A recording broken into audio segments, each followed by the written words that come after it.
당신이 더 나은 결정을 내리고 인생의 치명적인 실수를 피하며 경제적으로도 풍요로운 삶을 살아가기 위해 할 수 있는 가장 강력한 방법을 지금부터 말할 것이다.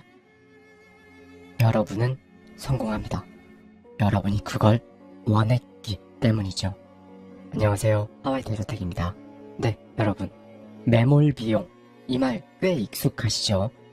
지금까지 내가 여기에 들인 시간이 얼만데, 지금까지 이걸 위해 들인 세월이 얼만데, 이런 말도 꽤 많이 들어보셨을 거예요. 그렇죠?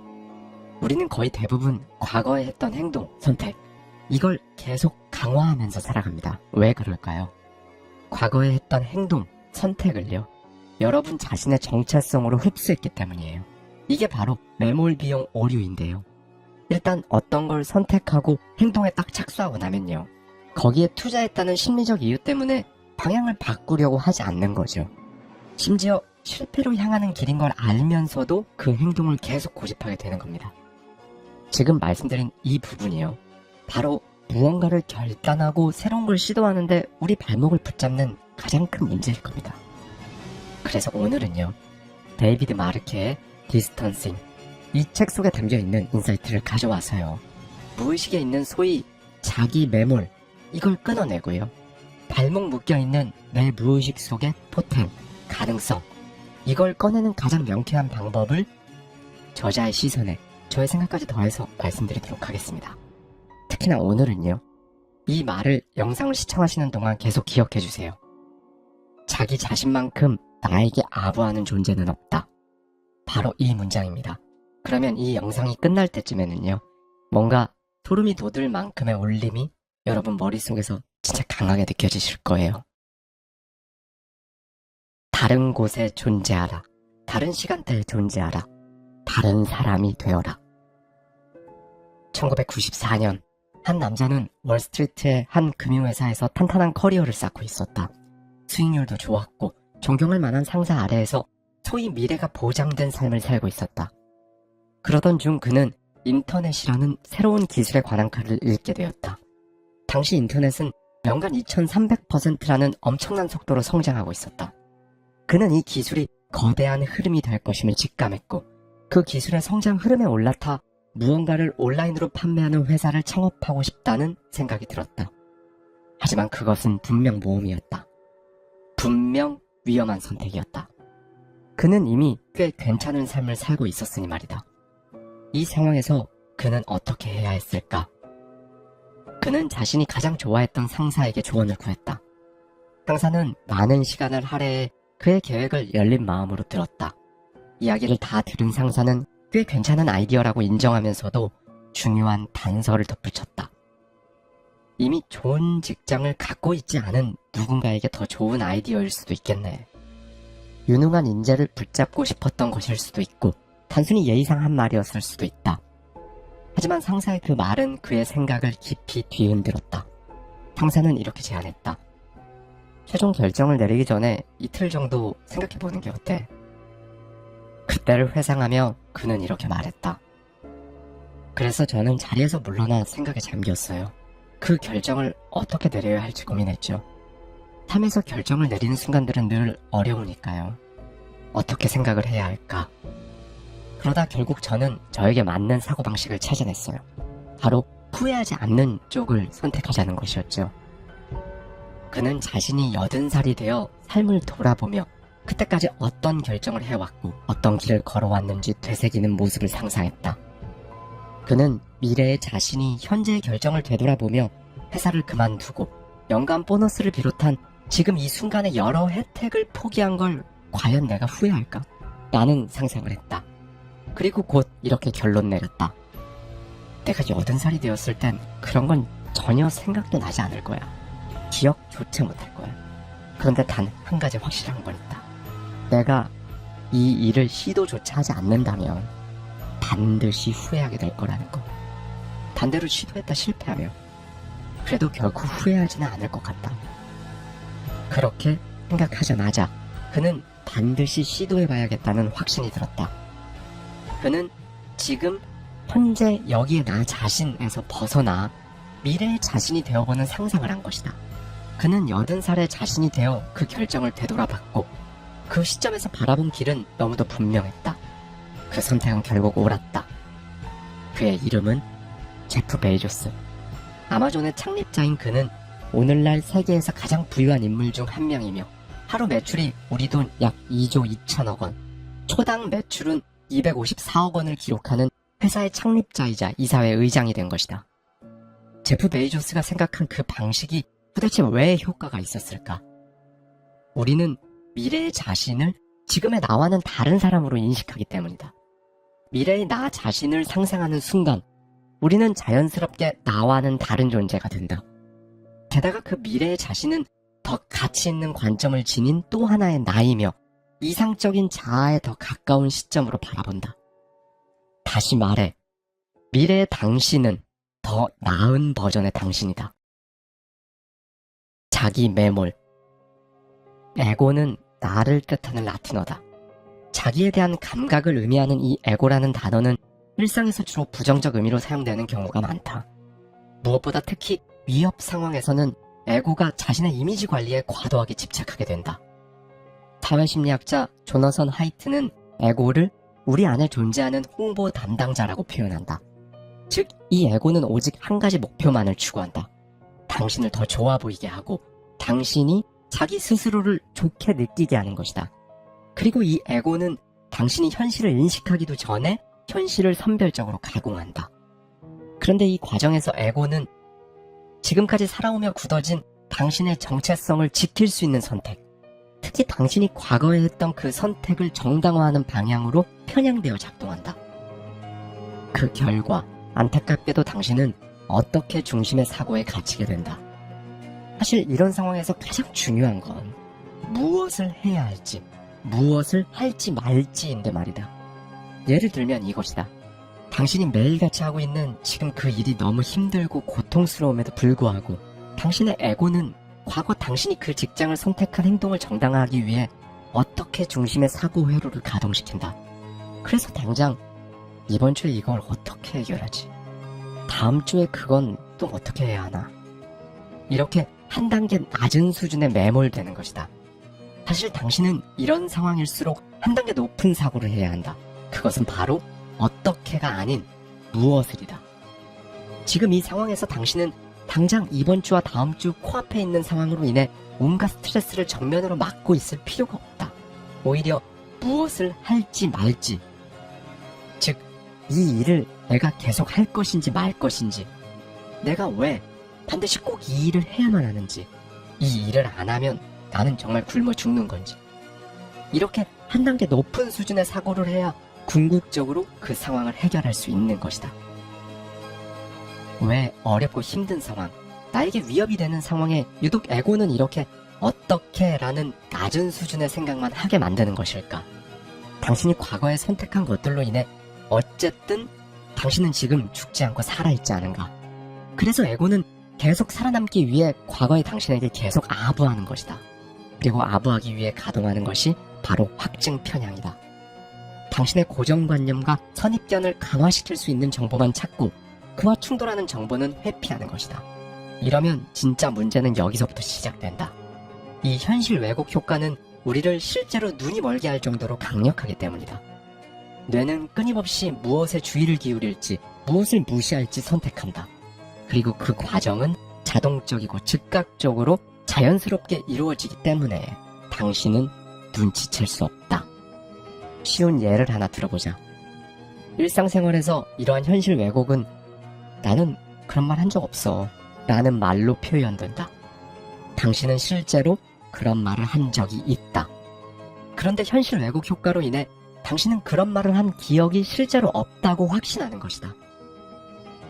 노벨 경제학상 수상자인 다니엘 카너먼은 그의 저서 생각에 관한 생각에서 이렇게 설명한다.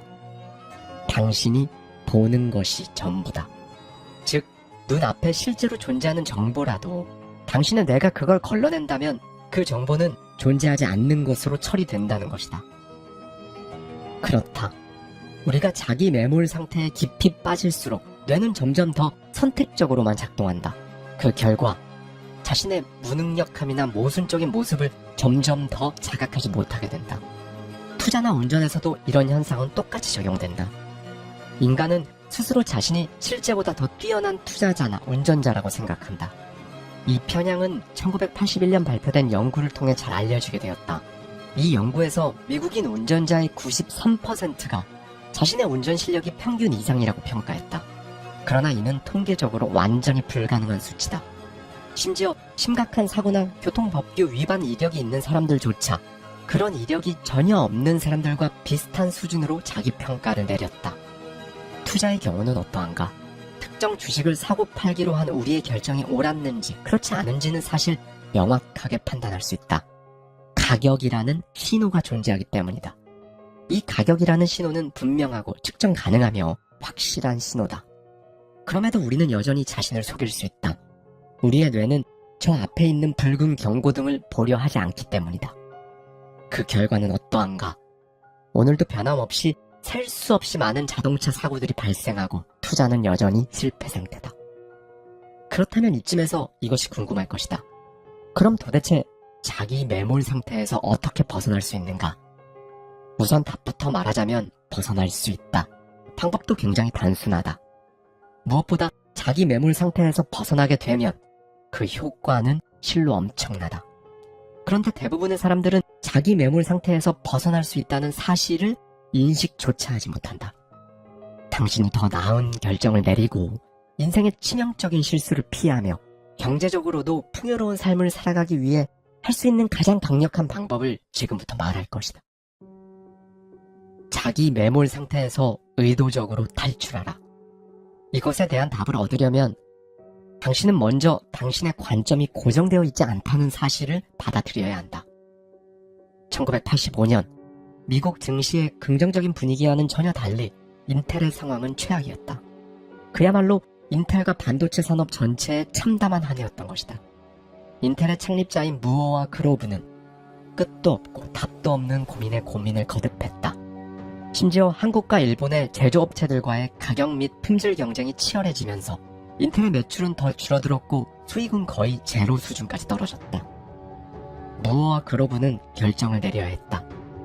메모리 칩 사업을 고수할 것인가, 아니면 제조 중심으로 회사의 방향을 전환할 것인가. 인텔은 이 두 가지를 동시에 추진할 만큼 자원이 풍부하지 않았으므로 이 결정으로 회사의 미래 운명이 바뀔 수도 있었다. 그런데 인텔이 어떤 기업인가? 바로 메모리 칩으로 성공한 기업이었다. 따라서 메모리 칩 사업을 접는다는 것은 곧 그들의 정체성을 포기하는 것과 다름없었다. 무어와 크로브는 결정을 내리기 위해 무려 1년 동안 논의를 거듭했다. 하지만 여전히 결정을 내리지 못했다. 그러던 중 어느 날 회의에서 크로브가 질문을 던졌다. 우리가 자리에서 물러나고 새 경영진이 들어온다면 그들은 무엇을 할까? 그렇다. 지금까지 어떻게 수준에 머물렀던 사고가 무엇을에 대한 수준으로 한 단계 높아지는 순간이었다. 그리고 이 질문이 던져지는 순간 상황은 전혀 다르게 보였다. 시야가 단번에 트였고 답이 명확해졌다. 크로브는 훗날 이 순간을 이렇게 회고했다. 1985년 중반의 일이었습니다. 방향을 잃고 표류하던 시간이 어느덧 1년 가까이 이어지고 있을 무렵이었죠. 저는 인텔의 사장이자 최고 경영자인 고든 무어와 함께 사무실에 앉아서 우리가 처한 난관에 대해 이야기하고 있었습니다. 분위기는 침체되어 있었고 저희 둘 모두 한층 무거운 마음이었습니다. 저는 창밖을 내다봤습니다. 멀리 그레이트 아메리카 놀이공원의 대관람차가 느릿하게 돌아가고 있었고 저는 다시 고든을 바라보며 이렇게 물었죠. 우리가 쫓겨나고 이 사회가 새 CEO를 데려온다면 그 사람은 어떤 결정을 내릴까요? 고든은 망설임 없이 대답했습니다. 아마 메모리칩 사업에서 손을 뗄 겁니다. 저는 얼어붙은 듯 그를 바라보다가 말했습니다. 그렇다면 우리 둘이 이 방을 나갔다가 다시 들어와 그렇게 결정을 내리면 되지 않을까요? 무어와 크로브는 비유적으로 문 밖으로 나갔다가 다시 들어옴으로써 자신들의 후임자가 되어보았다. 그렇게 함으로써 두 사람은 자기 매몰 상태에서 벗어나 마치 다른 사람이 된 것처럼 자신들의 상황을 거리를 두고 바라볼 수 있었던 것이다. 그렇다. 이렇게 자기와 거리를 둔 상태에서는 당신과 당신의 상황 모두 제3자의 시선으로 왜곡, 편향, 편견 없이 바라볼 수 있다. 왜냐하면 이 상태에서는 당신의 기억, 선입견, 기대, 상처 등으로 물든 시점에서 잠시 벗어나 개인적 경험과 감정에 얽매이지 않고 훨씬 더 맑고 명료하게 바라본 후 생각할 수 있기 때문이다. 당신의 심리적 거리는 지금 어디에 있는가? 무어와 그로브가 후임자의 시선이 되어 상상했듯 당신도 상상을 통해 스스로와 거리를 만들어낼 수 있다. 이를 심리적 거리라고 한다. 낮은 해석 수준에서는 세부 사항, 그리고 어떤 일을 어떻게 할 것인지에 대한 구체적인 생각이 이루어진다. 반면 높은 해석 수준에서는 원칙, 무엇을 할지, 어떤 일을 해야 할지 말지, 그 일을 왜 해야 하는지에 대한 추상적인 생각이 이루어진다. 무어와 그로브 또한 무려 1년 동안 낮은 해석 수준에 갇혀서 어떻게 하면 메모리칩을 더 개선해서 잘 만들 수 있을지만 집중하고 있었다. 여기서 핵심은 이것이다. 심리적 거리가 멀어질수록 더 높은 수준의 사고가 촉진된다. 또한 높은 해석 수준에서는 이상적인 최종 상태에 초점을 맞추게 된다. 이러한 사고의 가장 큰 장점은 외부의 유혹이나 방해에 보다 강한 저항력을 보인다는 것이다. 뉴욕 대학교의 야쿠프 트로프와 텔아비브 대학교의 나라 리버만은 지금 여기를 중시하는 자기 매몰적 관점에서 벗어날 수 있도록 돕기 위해 연구에 연구를 거듭했고 결국 3가지 방법을 제시했다. 첫째, 다른 시간대에 존재하라. 즉, 시간적 거리에 관한 것이다. 시간적 거리는 어떤 사건이 나로부터 시간상으로 얼마나 떨어져 있는지를 뜻한다. 인간은 시간 할인 편향이 있는데 이 편향에 따르면 시간이 지나면 지날수록 같은 시간 차이라도 우리에게는 점점 덜 중요하게 느껴진다. 예를 들어 지금과 일주일 후의 차이는 52주 후와 53주 후의 차이보다 훨씬 더 크게 다가온다. 두 경우 모두 시간 간격은 일주일로 동일하지만 심리적으로는 지금과 일주일 후의 차이가 훨씬 가깝고 중요하게 인식되는 것이다. 이 연구에 따르면 실제로 사람들은 어떤 사건이나 문제를 시간적으로 멀리 떨어진 것으로 인식할 때 어떻게 할 것인가 보다 왜 해야 하는가 또는 무엇을 할 것인가에 대해 더 깊게 생각하는 경향을 보였다. 영상 초반에 언급한 제프 베이조스의 사례와 같이 당신 삶의 끝자락에 있는 자신을 상상하며 다른 시간대에서 생각하고 결정하는 것이 대표적이다. 흔들 의자에 앉아 인생을 되돌아보는 시점은 평소에는 얻기 어려운 관점으로 볼 수 있게 해준다. 인생의 마지막에 선 미래의 자신은 전체 삶의 맥락에서 진정으로 중요한 것이 무엇인지에 집중하기 때문이다. 둘째, 다른 사람이 되어라. 이건 자기와의 거리두기다. 무어와 그로브가 자신들의 후임자 입장에서 상황을 바라보았듯 자신이 아닌 다른 사람의 관점에서 스스로를 바라보는 것이다. 가장 대표적인 케이스로는 비욘세가 있다. 비욘세는 팝 역사상 가장 인기 있는 음악인 중 한 명이다. 그녀는 대담하고 자신감 넘치는 인물처럼 보인다. 하지만 그녀는 그렇게 생각하지 않는다. 비욘세는 오프라 윈프리와의 인터뷰에서 자신만의 페르소나를 이용해 다른 사람이 되는 방법을 활용한다고 말한 바 있다. 즉, 비욘세는 자신이 원하는 수준의 뛰어난 퍼포먼스를 펼치기 위해 두려움 없고 당당하며 화려한 또 다른 자아를 만들어낸 것이다. 그 자아의 이름은 샤샤 피어스다. 무대를 기획하고 준비하는 모든 과정 동안 샤샤 피어스가 최고의 모습으로 무대를 장악하는 장면을 구체적으로 상상하며 실제로 보는 것이다. 그리고 비욘세는 실제로 그렇게 무대를 장악한다. 물론 이는 일시적인 상태다. 공연이 끝나면 진짜 비욘세가 다시 모습을 드러낸다. 비욘세가 샤샤 피어스와 같은 또 다른 자아를 만드는 건 드문 일이 아니다. 많은 전문 영역에서 사람들은 자신의 성과를 향상시키기 위해 또 다른 자아를 만들기 때문이다. 셋째, 다른 곳에 존재하라. 마지막 3번째는 공간적 거리두기다. 이는 물리적으로 떨어진 위치에서 사물을 인식하는 것이다. 예를 들어 달에서 지구를 바라보는 장면을 상상하거나 이웃의 시선으로 자기 집 창문 안에 있는 자신을 바라보는 것이 이에 해당한다. 여기에서는 전직 스포츠 선수이자 현재는 스포츠 심리학자로 활동하고 있는 스네이프의 사례가 큰 도움이 될 것이다. 그는 스포츠 선수로서 극도의 스트레스가 어떤 느낌인지 누구보다 잘 알고 있었다. 현역 시절 한 번은 인도 팬 12만 명이 야유하는 경기장에서 극심한 압박감 속에 타석에 섰다가 타격에 실패한 적이 있었다. 고개를 숙이고 어깨를 축 늘어뜨린 채 경기장을 빠져나온 그는 다음 타자를 지켜보기 위해 팀 선수들과 감독, 코치가 머무는 발코니로 올라갔다. 그 순간 자신이 다음 타자에게 이렇게 조언하는 목소리를 들었다. 몸에 힘을 빼, 숨을 고르고 공에 집중해. 서두를 필요 하나도 없어. 바로 그 직전 자신이 타석에 있을 때 꼭 필요했던 조언이었다. 그런데 왜 그때는 이런 마음가짐을 지닐 수 없었을까? 발코니에서는 마치 다른 사람이 된 듯한 느낌이었다. 나라는 사람은 똑같고 나의 실력도 똑같고 단지 공간적 위치가 타석에서 발코니로 바뀌었을 뿐인데 말이다. 그는 이와 같이 차분하게 자기와의 거리두기가 된 심리 상태를 발코니 보이 상태라고 부르기 시작했다. 그리고 이 발코니 보이 상태를 언제든 발동시킬 수 있게 훈련하고자 스포츠 심리학을 공부하기 시작했다.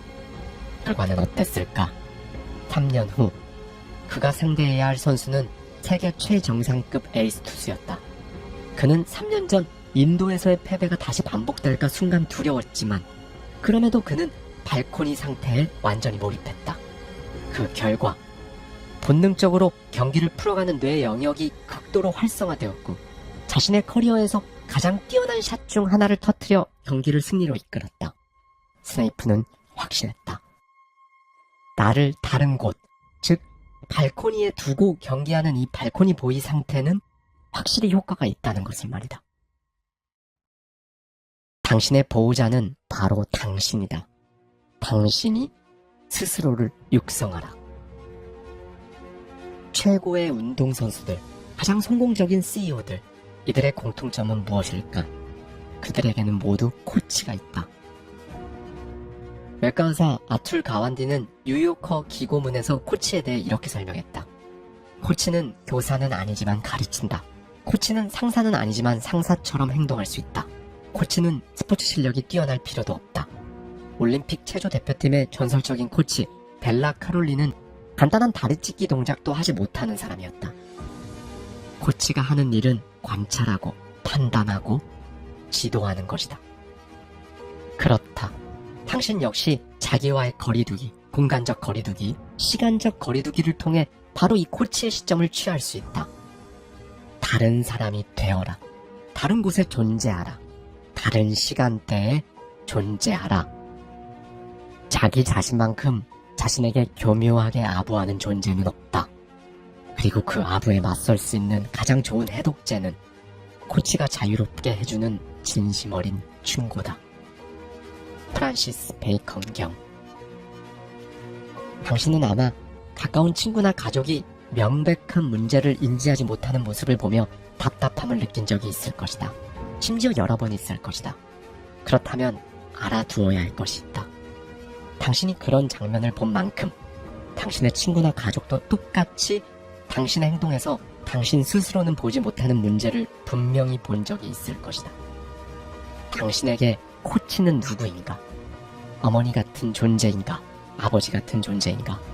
아니면 당신이 존경하고 신뢰하는 이들의 긍정적인 면들을 조합한 인물인가? 당신의 코치가 반드시 실제 인물일 필요는 없지만 실존 인물에서 영감을 받아도 좋다. 당신이 다시 본래의 자아로 돌아왔을 때도 코치라는 이미지는 여전히 저 너머에 남아 당신을 공정한 시선으로 지켜보고 있을 것이다. 동기가 떨어질 때는 코치가 당신을 격려할 것이다. 자, 너는 충분히 할 수 있어. 당신은 코치가 됨으로써 평소라면 스스로에게 해줄 수 없는 방식으로 자신을 도울 수 있다. 기억하라. 당신이 인생 전체를 코치나 다른 누구로서 살아가라고 하는 것이 아니다. 또 다른 자아가 되는 상태를 장기간 유지하라는 뜻도 아니다. 다만 일시적으로 다른 사람이 되어 거리감, 관점, 명료함을 얻고 당신 인생에서 가장 중요한 결정들을 내리라는 것이다. 그런 다음 다시 당신 본래의 자아로 돌아와 당신의 코치가 제공해준 더 넓은 시각으로 바로 그 결정들을 실행하면 된다. 당신의 보호자는 바로 당신이다. 당신이 스스로를 육성하라. 감사합니다. 지금까지 하와이 대저택이었습니다.